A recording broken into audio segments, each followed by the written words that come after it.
Since Veterans Day is tomorrow, we want to talk on the Pet Vet segment about service dogs. And Dr. Sandy Norman joins us every Monday.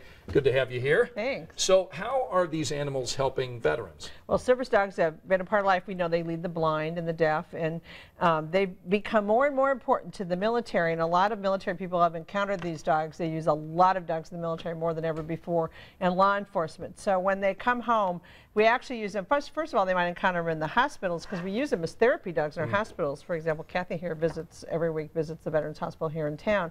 So they encounter them there. But what we've discovered in particular is the veterans that come home with PTSD. Post-traumatic stress disorder. Have problems. And the dogs are very comforting to them, very comforting to them, and they get these anxious moments, and so the dog can come down. And we train, these dogs are trained. This is not any dog. This is a dog that's trained to deal with these veterans, to work with them, to anticipate those moments and be able to calm them down. So they're very particular. They have to be very healthy dogs. Veterinarians are very clear. We have a whole classification of veterinary dogs that are working with working dogs. Working dogs are these dogs and service dogs, military dogs, because they have a particular set of medical issues.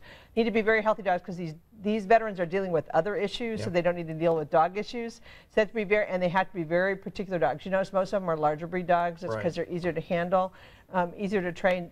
I've seen some smaller breed ones, or most of them are the over 40-pound type dogs. Most of these service dogs are trained as puppies to become service dogs? They can be. A lot of times now, we started out using dogs that were already older, that were particularly picked for certain traits, comfort type dogs. Now we're to the point where we're actually making litters of dogs and raising them to be PTSD dogs, military dogs, law enforcement dogs. So they have become such valuable members of our society that we have to start from scratch. And we know when we start from scratch, we can create a dog that does specific things, and especially for mental health dogs too. Yeah, since we do have a dog sneezing in the studio, perhaps we ought to show the dog sneezing in the studio. This is the dog that is up for adoption. Yeah, it is. This is Oswald.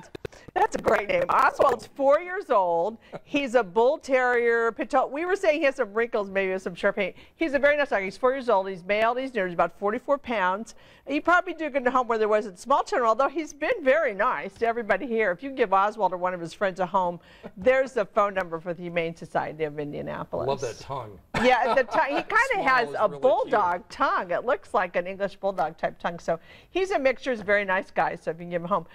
And so if somebody's interested in this, there's a local organization called Pets Healing Vets, and there's several other ones that train dogs. But now we've gotten to the point where we do need specific kind of dogs. So, you know, not necessarily that your dog could do it, but there are other dogs that can. And so we look for those particular dogs. But you're right, we've gotten to the point now where dogs are so valuable to us in so many segments of society, we actually raise litters of them to do search and rescue, military, law enforcement, and these PTSD dogs. And service dogs serve an important role, don't they? Very good. They're very important members of our society. They're valuable members of everything. Good to see you, Sandy. Thanks. Thank you.